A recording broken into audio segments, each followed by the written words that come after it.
So here we have the Ford Fiesta EcoBoost Titanium on a 17 plate. I'm going to start by showing you around the outside of the car, and then we'll hop in and run through some controls on the inside. But from the outside you can see it's a 5-door car with alloy wheels and tinted windows. Let's start off inside the boot and then work our way around the rest of the car from there. As we approach the back of the car, you'll see we've got a 60/40 split folding rear seat and plenty of boot space as well. So we're just going to work our way back round to the front of the car now, and then we'll hop in and run through some controls on the inside. But now that we've done a full circle of the car, you can see that it's in lovely condition the whole way round. Just briefly before I climb in, I think it's well worth seeing the interior from this exterior point of view. These seats are as good as new. There's loads to run through on the dashboard, so let's do that now. Okay, so now that we're inside the car, we're going to start off with the dials. On the left hand side we have the rev counter, and on the right hand side the speedometer. The fuel gauge appears in the middle at the bottom, and then above that in the middle you can see the total miles of this car are 9,391.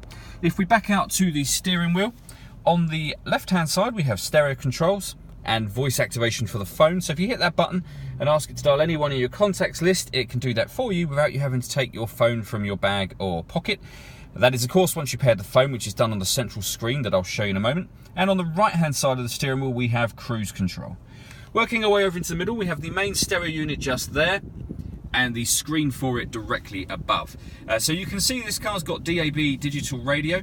It also has AM and FM radio as well.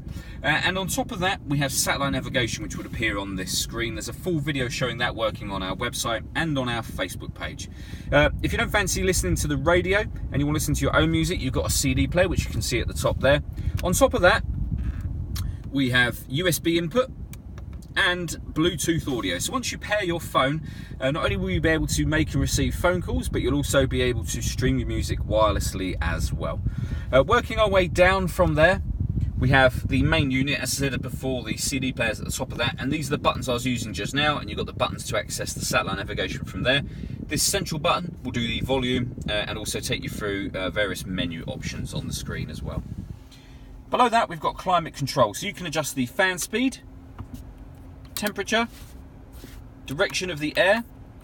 And once you're happy with those settings, hit that button to turn the air conditioning on, or hit auto, and the car will maintain, in this case, 16.5 degrees by taking control of the fan speed itself. You can override that by simply readjusting the fan speed to your liking. Below that we have this button here. So this car's got stop and start technology, which means that it's designed to cut out when you're stationary in traffic, which will save you fuel. If you don't want to use that system and you'd rather turn it off, you just need to hit that button to do so. We then have a 5-speed manual gearbox, 12-volt charging socket, and the USB input that I mentioned earlier. All that leaves me to say is thank you for taking the time to watch this video. If you'd like to come and see the car in person and have a test drive, please feel free to call any of our MJA sites. We'd love to hear from you soon.